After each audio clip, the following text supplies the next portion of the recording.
Before we dive deeper into this story, I have one small request. Please subscribe, drop a like, comment, and hit that hype button to boost this channel so more people can discover these incredible Reddit stories. I stood in my own kitchen at 11:47 p.m., scraping dried cheese off plates while my wife Lena giggled like a teenager in the living room. The sound made my teeth ache. After 15 years of marriage, I knew that particular laugh, the one she saved for men who weren't me. "Eddie, honey, come meet Chad," she called out, her voice dripping with fake sweetness. Chad. Even his name sounded like a trust fund baby who peaked in high school. I dried my hands on the dish towel, wondering when my Friday nights had become this, cleaning up after Lena's impromptu parties while she entertained whoever caught her fancy that week. The living room reeked of cheap wine and expensive perfume. Lena perched on the arm of our old leather couch, her red dress hiked up just enough to make a statement. Beside her sat a guy who looked like he bench-pressed pickup trucks for fun, all muscles and hair gel, wearing a shirt that probably cost more than my monthly grocery budget. "Eddie, this is Chad Beckett. He owns that new auto shop on Maple Street." Lena's eyes sparkled with mischief. "Chad, this is my husband."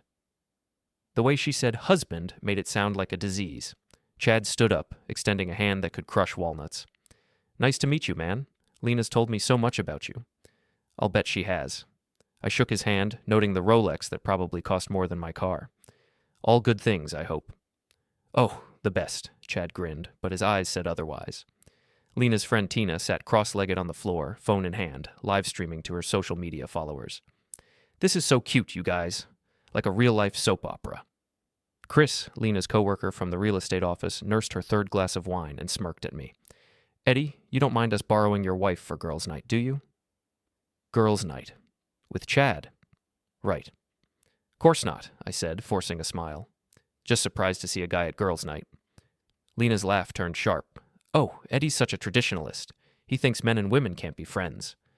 "That's not what Chad and I are just friends, aren't we, Chad?" Lena leaned closer to him, her hand resting on his massive forearm.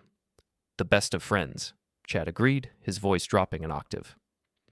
I watched this performance with the detached fascination of someone witnessing a car accident. 15 years of marriage, and it had come to this. My wife flirting with some meathead while her friends filmed it for entertainment. "Eddie, don't be such a stick in the mud," Kris said. "Live a little. When's the last time you had fun?" Fun. Like watching my wife make a fool of herself was supposed to be fun. "I have fun," I said quietly. "Oh, really? When?" Lena challenged, standing up. The wine had made her bold, or maybe she'd been planning this moment all along. "Name one fun thing you've done this month." The room went quiet except for Tina's phone, still recording. I could see the viewer count climbing. Apparently, watching someone's marriage implode was prime entertainment. "I fixed Mrs. Henderson's sink last weekend," I said. Lena rolled her eyes. "That's not fun. That's charity work." "God, Eddie, you're like an old man at 38. "Better than acting like a teenager at 35? The words slipped out before I could stop them. Lena's face flushed red, and Chad shifted uncomfortably. "Excuse me?" Lena's voice could have cut glass. "Nothing. Forget it." But she wasn't letting it go. Not with an audience. "No, please enlighten us. How exactly am I acting like a teenager?" I looked around the room, at Tina with her phone, at Kris with her wine-stained smirk, at Chad trying to look anywhere but at me. This was what my marriage had become. A spectacle. "You really want to do this here?" I asked. "Why not? We're all friends here." "Friends. Right. Okay," I said, my voice steady despite the rage building in my chest. "You want to know what I think? I think you're going through some kind of midlife crisis. I think you're trying to recapture your youth by acting like you're still in college. And I think—" Lena moved faster than I expected. 1 second she was standing 3 feet away. The next she was pressed against Chad, her lips on his. The kiss lasted maybe 5 seconds, but it felt like hours. When she pulled away, her lipstick was smeared and Chad looked like he'd been hit by lightning. "There," she said, breathing hard. "How's that for acting like a teenager?" The room was dead silent. Even Tina had stopped talking to her phone. "Lena," Chad started, but she cut him off. "Don't like it, Eddie?" She tilted her chin up in defiance. "Get a divorce." The words hit me like a physical blow. Not because of what she'd said, but because of how she'd said it, like she'd been waiting years for this moment. I stood there for what felt like forever, looking at my wife, really looking at her. The woman I'd married had been kind, funny, ambitious in a good way. This person, this stranger wearing Lena's face, was someone I didn't recognize. "You know what?" I said finally, my voice eerily calm. "Maybe I will." I turned and walked toward the stairs, Lena's shocked gasp following me. Behind me, I heard Kris whisper, "Holy shit, did he just—" "Eddie," Lena called. "Eddie, get back here." But I was already gone, taking the stairs 2 at a time. I had some thinking to do, and for the first time in years, I was thinking clearly. I woke up on the couch in my basement workshop at 6 a.m., my neck screaming from sleeping at a weird angle. The events of the previous night came flooding back like a bad hangover. Lena's kiss, her challenge, the look on everyone's faces. Get a divorce. The words echoed in my head as I made coffee in the small kitchenette I'd installed down here.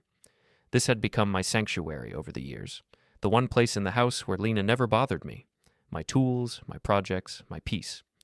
I could hear movement upstairs, Lena getting ready for her Saturday morning yoga class, pretending nothing had happened. That was her way. Create chaos, then act like everyone else was overreacting. My phone buzzed, a text from my buddy Al. "Dude, you need to see this." He'd sent me a link to Tina's Instagram story. There I was, frozen in the moment right after the kiss, looking like someone had punched me in the gut. The caption read, "When your boring husband can't handle your friendship goals. Future drama alert. See your married life. See your toxic masculinity." 43,000 views. 43,000 strangers had watched my marriage implode in real time. I scrolled through the comments. Most were laughing at me, calling me everything from pathetic to controlling. A few people defended me, but they were drowned out by the mob. My phone rang. Al. "Jesus Christ, Eddie, what the hell happened last night?" "You saw the video." "I saw Tina's bullshit version. What really happened?" I told him everything, from Chad's arrival to Lena's ultimatum. Al listened without interrupting, which was unusual for him. "So, what are you gonna do?" he asked when I finished. "I don't know. Maybe she's right. Maybe I should get a divorce." "Eddie, man, you don't mean that." "Don't I? When's the last time she looked at me the way she looked at that guy? When's the last time we had a real conversation that wasn't about bills or her job or what's wrong with me?" Al was quiet for a moment. "You want my honest opinion?" "Always." "She's testing you, seeing how far she can push before you push back. Question is, what are you going to do about it?" What was I going to do about it? I'd spent 15 years being the good husband, the reliable one, the guy who fixed things and paid bills and never made waves. And where had it gotten me? Sleeping in my basement while my wife kissed other men for social media content? "I need to think," I said. "You need to act. But think first. Act smart. Don't do anything stupid." After Al hung up, I sat in my workshop, surrounded by the projects I'd never finished. Story of my life, always starting things, never following through. Well, maybe it was time to finish something. I pulled out my laptop and started researching divorce attorneys. Not because I wanted a divorce, but because I needed to know what I was dealing with. Knowledge was power, and I'd been powerless for too long. 3 hours later, I had a plan. I heard Lena's car pull out of the driveway. Yoga class, then brunch with the girls, then shopping. Her Saturday routine. I had maybe 4 hours. I went upstairs to our bedroom and opened Lena's laptop. She'd never been careful about passwords, still used our wedding date for everything. The irony wasn't lost on me. Her email was a goldmine. Messages with Chad going back 3 weeks, starting innocent enough but getting progressively more intimate. Photos I definitely wasn't supposed to see. Plans for private meetings while I was at work. But the real kicker was an email to Kris from 2 days ago. "I'm so bored with Eddie. He's like a piece of furniture that pays bills. Chad makes me feel alive again. I'm thinking about asking for a separation, but I need to make sure I get the house. Any advice?" Kris's response was even better. "Document everything. Make him look like the bad guy. Get him to lose his temper in public. Then you can claim emotional abuse. Worked for my sister." So this wasn't spontaneous. This was planned. The kiss, the challenge, the public humiliation, all of it designed to make me look like the villain while she played the victim. I screenshot everything and emailed it to myself, then cleared the browser history. If Lena wanted to play games, I'd play. But I'd play to win. My phone buzzed. A text from Lena. "We need to talk when I get home. What you said last night was completely inappropriate." I stared at the message, then typed back, "You're right. We do need to talk." But not the kind of talk she was expecting. I spent the rest of the morning making copies of financial documents, transferring money to an account she didn't know about, and researching my options. By the time I heard her car in the driveway, I was ready. Lena walked in carrying shopping bags and wearing the smile she used when she thought she'd won something. Eddie, where are you? Kitchen, I called. She found me sitting at our small breakfast table with a cup of coffee and a manila folder. Good. We need to clear the air about last night. I may have gotten a little carried away, but you were being so... What's that? She'd noticed the folder. Divorce papers, I said calmly. You were right. We should get divorced. The color drained from her face. Eddie, I didn't mean... I was just upset. You can't be serious. I'm very serious. I opened the folder and slid the papers across the table. I've already filed. You'll be served officially on Monday, but I thought you should see them first. She stared at the papers like they might bite her. This is insane. You're having some kind of breakdown. Actually, I'm thinking more clearly than I have in years. Eddie, please, we can work this out. Marriage counseling or... Like you worked it out with Chad? Her mouth opened and closed like a fish. What are you talking about? I pulled out my phone and showed her the screenshots. 3 weeks, Lena. You've been planning this for 3 weeks? She grabbed for the phone, but I was faster. Where did you get those? Does it matter? The question is, what happens now? You can't just... This is my house, too. Actually, it's not. I pulled out another document. I bought this house before we got married, remember? It's in my name only. But I've been paying the mortgage, too. No, you've been paying utilities and groceries. I've been paying the mortgage. Check the bank records. She was starting to panic now, her carefully constructed plan falling apart. Eddie, be reasonable. We can fix this. Fix what? Your affair? Your plan to frame me as abusive? Your complete lack of respect for our marriage? It wasn't an affair. We never... Yet. I stood up. But you were planning to. The hotel reservations are right there in your email. Lena slumped into her chair, finally understanding that I wasn't the pushover she'd married. What do you want? I want you out of my house by tomorrow night. Tomorrow? Eddie, that's impossible. Where am I supposed to go? I'm sure Chad has a couch you can borrow. The look she gave me could have melted steel. You bastard. Yeah, I said, walking toward the door, but I'm a bastard who's done being walked on. I left her sitting at the table, staring at the divorce papers. Phase 1 was complete, but this was just the beginning. Monday morning brought the official divorce papers, served by a deputy sheriff who looked like he'd rather be anywhere else. I watched from my workshop window as Lena signed for them, her face a mask of rage and disbelief. My phone had been buzzing nonstop since Saturday, texts from mutual friends asking what the hell was going on.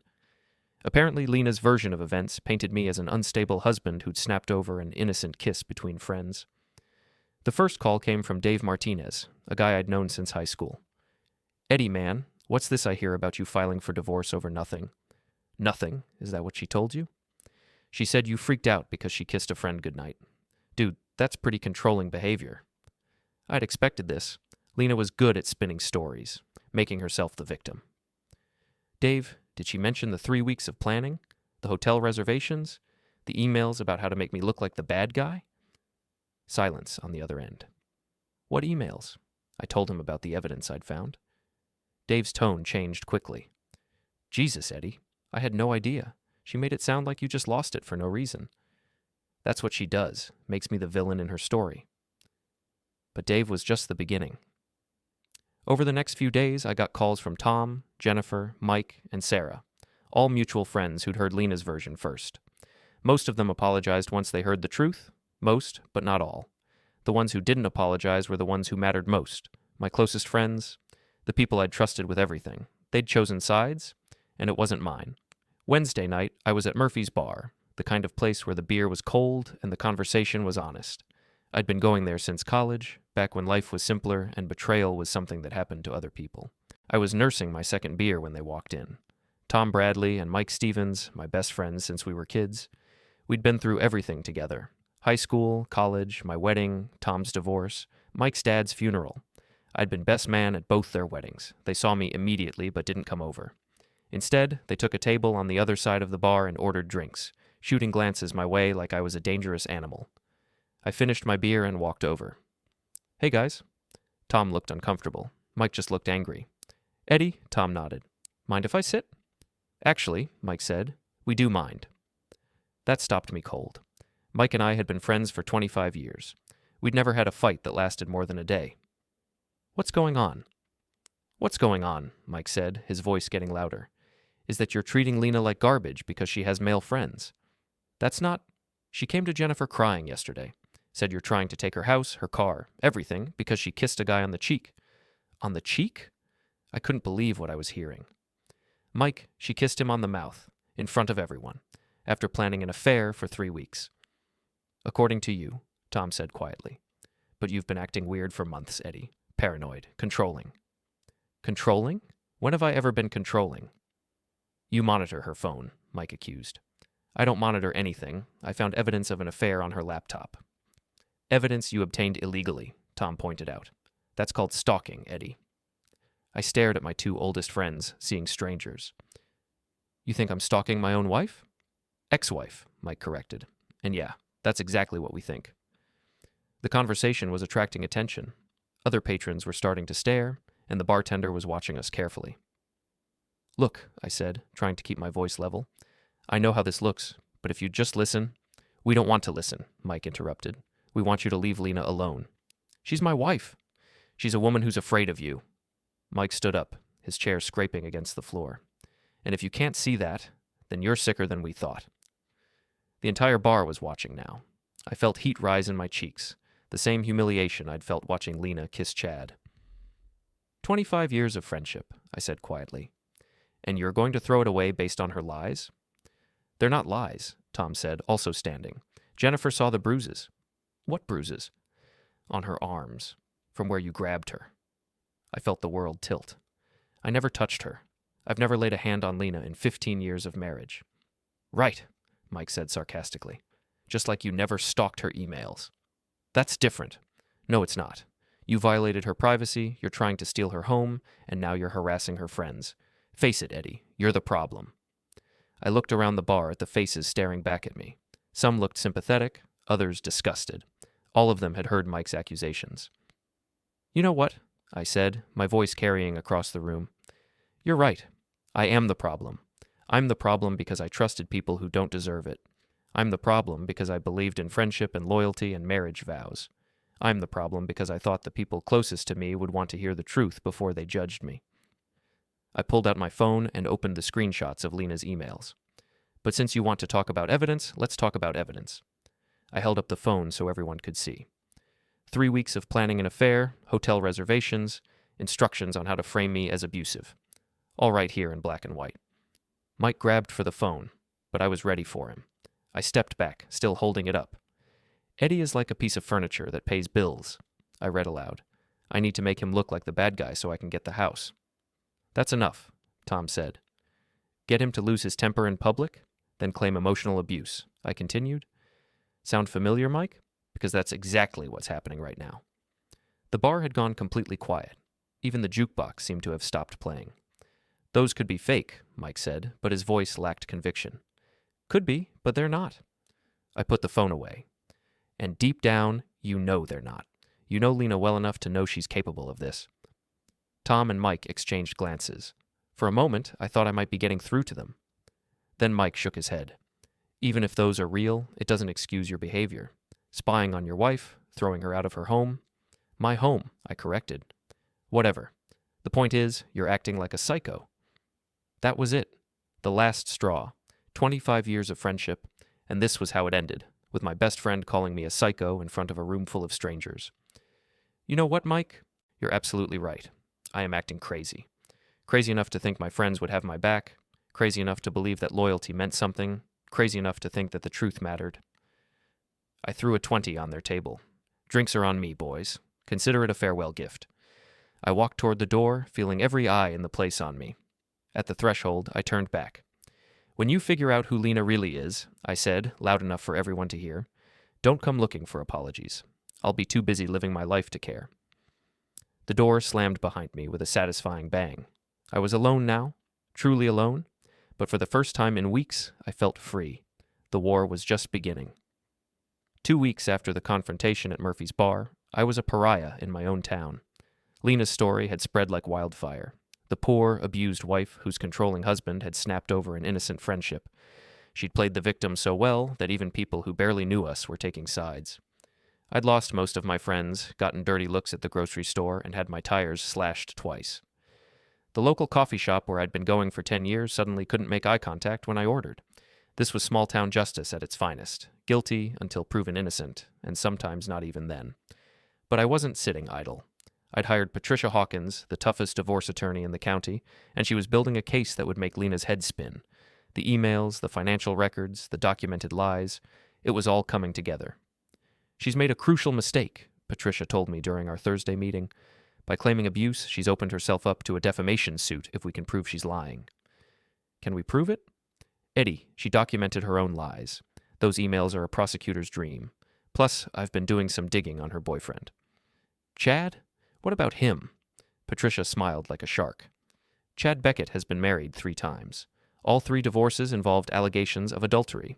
He has a pattern of targeting married women, romancing them until they leave their husbands, then moving on to the next victim." "So Lena's just another conquest?" "Looks that way. And here's the beautiful part. His second wife is willing to testify about his methods. Apparently he uses the same playbook every time." I felt a grim satisfaction. Lena thought she'd found her prince charming, but she'd actually found a predator. The irony was delicious. "There's more," Patricia continued. "I've been tracking their social media activity. Want to see something interesting?" She showed me her laptop screen, a compilation of photos from Chad and Lena's various dates over the past month. Expensive restaurants, weekend trips, shopping sprees, all while she was crying poverty and asking for alimony. "She's been living it up on his dime while claiming she can't afford rent," Patricia noted. "This destroys her financial hardship argument." "When do we spring this?" "Soon. But first, I want to let her dig herself in a little deeper. The more lies she tells now, the worse she looks later." As if on cue, my phone buzzed with a text from an unknown number. "This is Jennifer Stevens. We need to talk." Jennifer was Mike's wife, one of the friends who'd turned against me. I showed Patricia the message. "Interesting timing," she said. "Take the meeting, but be careful. It could be a setup." I met Jennifer at Riverside Park the next afternoon. She looked terrible. Dark circles under her eyes, nervous energy that made her fidget with her wedding ring. We sat on a bench overlooking the water, the same bench where Lena and I used to bring picnics when we were happy. "Thank you for coming," Jennifer said quietly. "What's this about?" She was quiet for a long moment, watching ducks paddle across the pond. "I owe you an apology." "For what?" "For believing her. For turning Mike against you. For—" She trailed off, tears starting to form. "God, Eddie, I feel so stupid. What happened?" Jennifer pulled out her phone and showed me a series of text messages. They were from Lena, sent over the past 2 weeks. At first glance, they looked like normal conversation between friends. But as I read deeper, I saw the manipulation. Lena had been pumping Jennifer for information about me, where I was living, what I was doing, who I was talking to. She'd been using Jennifer as a spy, all while playing the victim. "She asked me to follow you," Jennifer admitted, "to document your behavior for the divorce proceedings. She said you were stalking her and she needed evidence." "Did you?" "For about a day. Then I realized how crazy it was. Eddie, you went to work, came home, went to the grocery store. You're living like a monk. There's no stalking, no harassment, nothing." I felt a mix of vindication and sadness. "So what changed your mind?" "Yesterday, I saw her with Chad at the Marriott downtown. They were all over each other, and she was wearing a diamond bracelet that probably cost more than my car. This isn't a woman who's afraid for her safety. This is a woman celebrating." Jennifer started crying, in earnest now. "I'm so sorry, Eddie. I should have listened to you.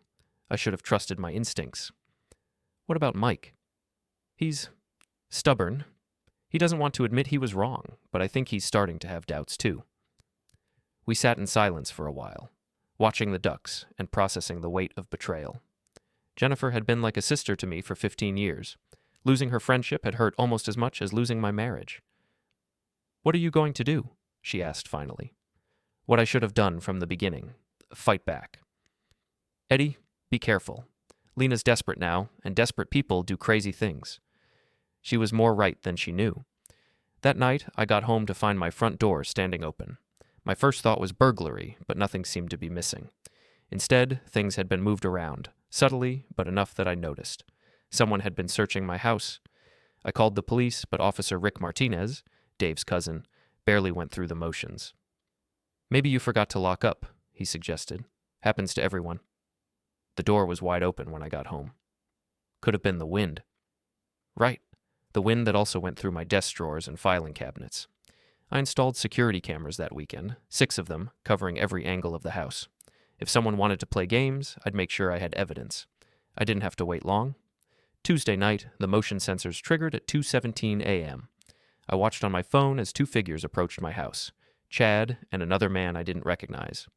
They were carrying something that looked like spray paint cans. I called 911 first, then grabbed the baseball bat I'd started keeping by my bed. By the time I got outside, they were halfway through spray painting "wife beater" across my garage door. The security cameras were getting everything in perfect high-definition detail.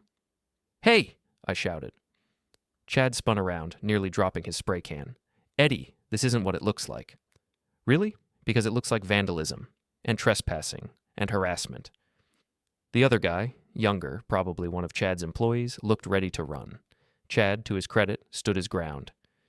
"You destroyed Lena's life," he said. "Someone needs to make you pay." "I destroyed her life? She's the one who cheated." "She never cheated. You're just a controlling asshole who can't handle losing." I heard sirens in the distance. This time, it wasn't Officer Martinez who responded.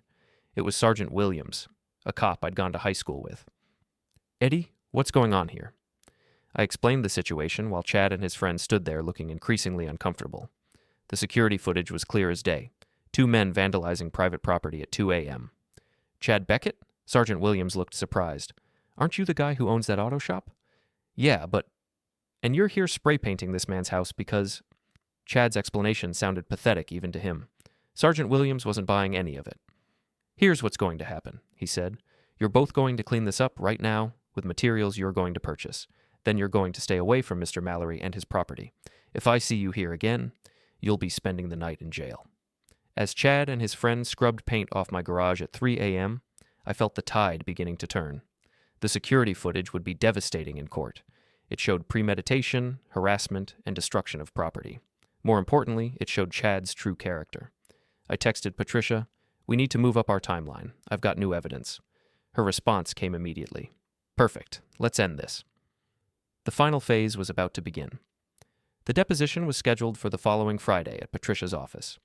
Lena arrived with her attorney, a slick-looking guy named Robert Chen, who specialized in high-conflict divorces. She was dressed conservatively, no makeup, hair pulled back, playing the part of the traumatized victim. She barely looked at me as we sat down at the conference table. I'd lost 20 pounds since this whole thing started, and I probably looked as tired as I felt. But I was ready. "Mrs. Mallory," Patricia began, "you've claimed that your husband was emotionally and physically abusive during your marriage. Can you provide specific examples?" Lena launched into her prepared speech. How I monitored her phone, controlled her social life, flew into jealous rages over innocent friendships. She was good, I had to give her that. If I hadn't lived through the real version of our marriage, I might have believed her. "You mentioned physical abuse," Patricia continued. "Can you describe those incidents?" "He would grab my arms when he was angry, shake me. One time, he pushed me against the wall." I started to object, but Patricia held up a hand. She was letting Lena dig her own grave. "Did you seek medical attention for these alleged injuries?" "No, I was too afraid. He threatened me if I told anyone." "But you did tell people, didn't you?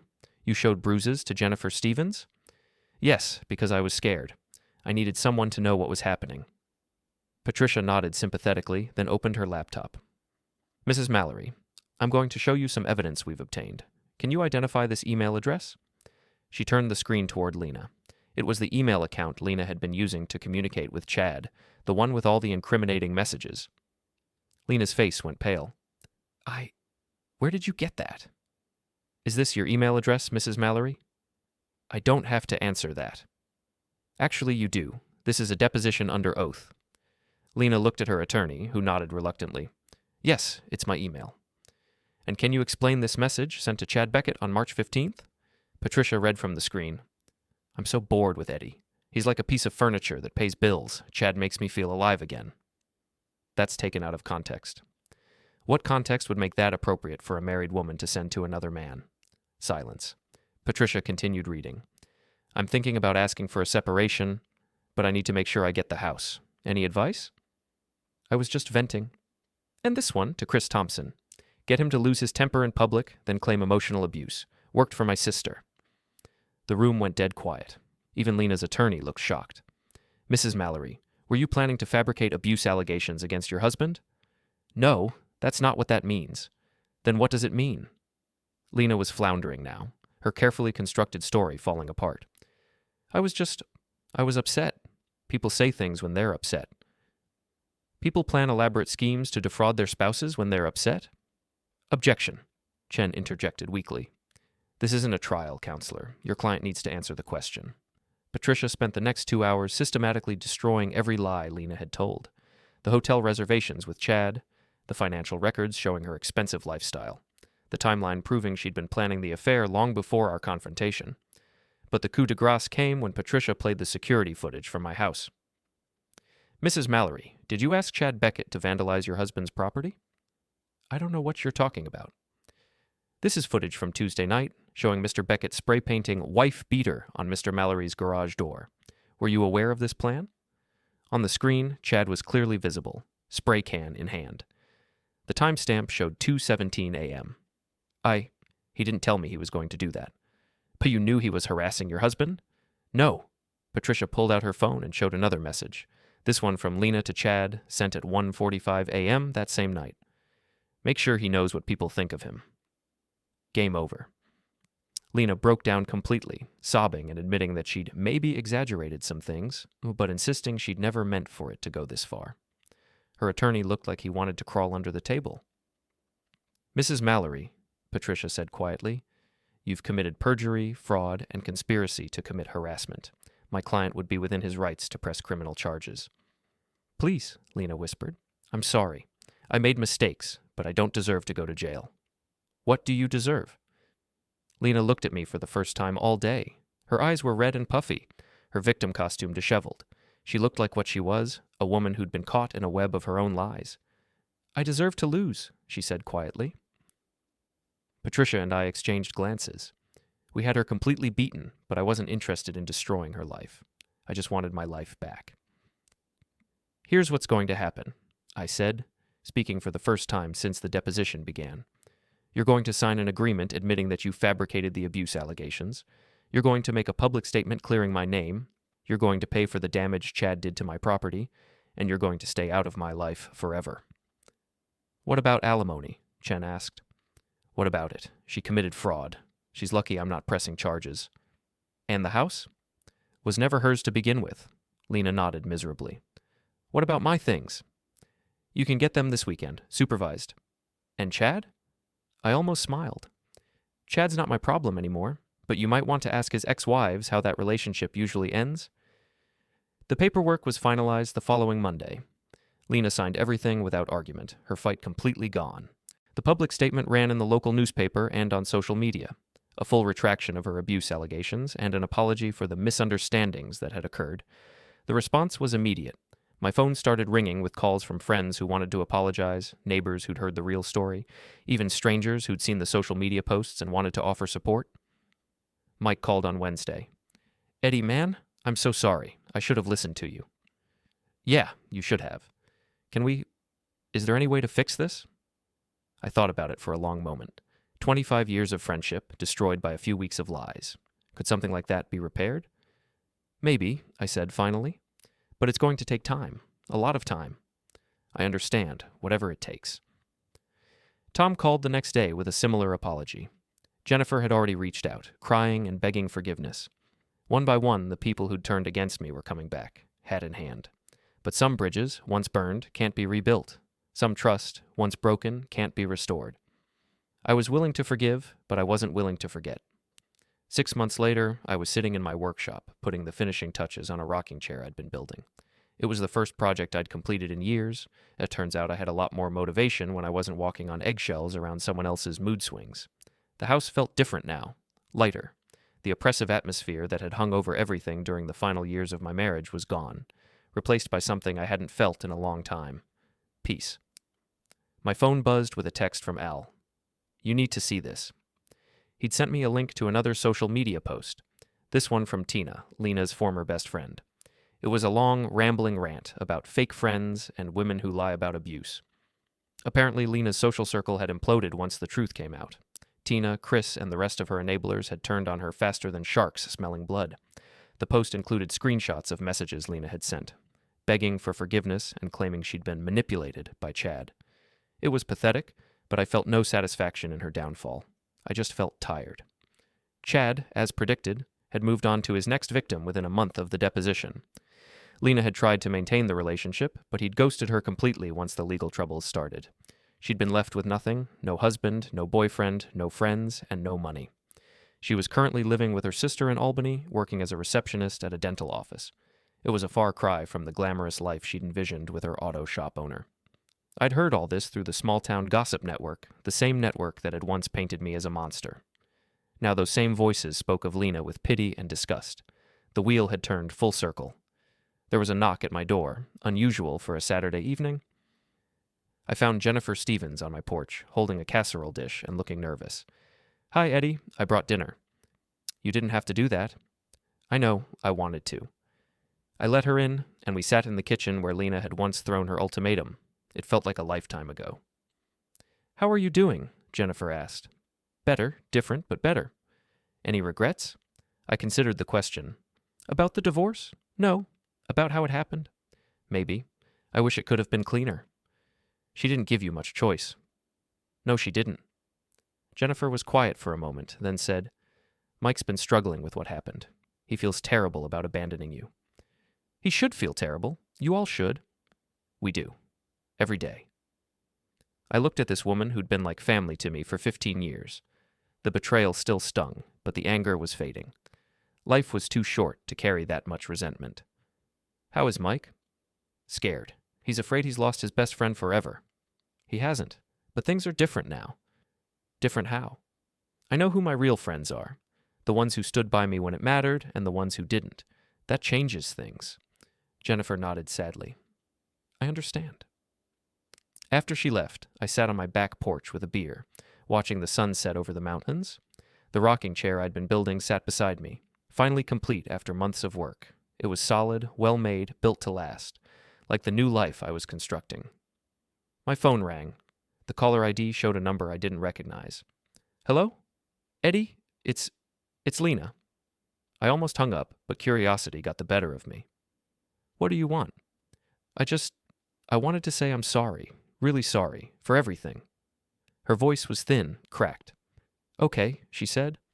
"I know I don't deserve anything from you. Chad never wanted me. He just wanted to hurt you. I was the idiot who helped him." Silence was the kindest answer I could give. "I drove by the house last week. It looks happy." "Don't do that again, Lena." "I know. I just miss us. I miss the man I threw away. You ended us long before he showed up. You just signed the papers last." She cried. I waited. "Can you ever forgive me?" "Maybe one day," I said. "Not today?" "Probably not ever." "I understand. Goodbye, Eddie." I deleted her number the second the call ended. Next morning I woke up alone and grinned like a kid on Christmas. Made coffee, read the sports page, didn't check with anyone about plans, pure oxygen. Al showed up at noon with rods and a cooler. We fished the same lake we'd fished since we were 10. He looked over and said, "You're back, man. The real Eddie." "No regrets," I told him. "Not one." That night I sat in the rocking chair I'd built with my own hands, cold beer, warm dark, stars everywhere. Phone buzzed, unknown number. I let it go to voicemail. For the first time in 15 years the house was quiet, and the quiet belonged to me. She dared me to leave, thinking I wouldn't. I left, and I never looked back.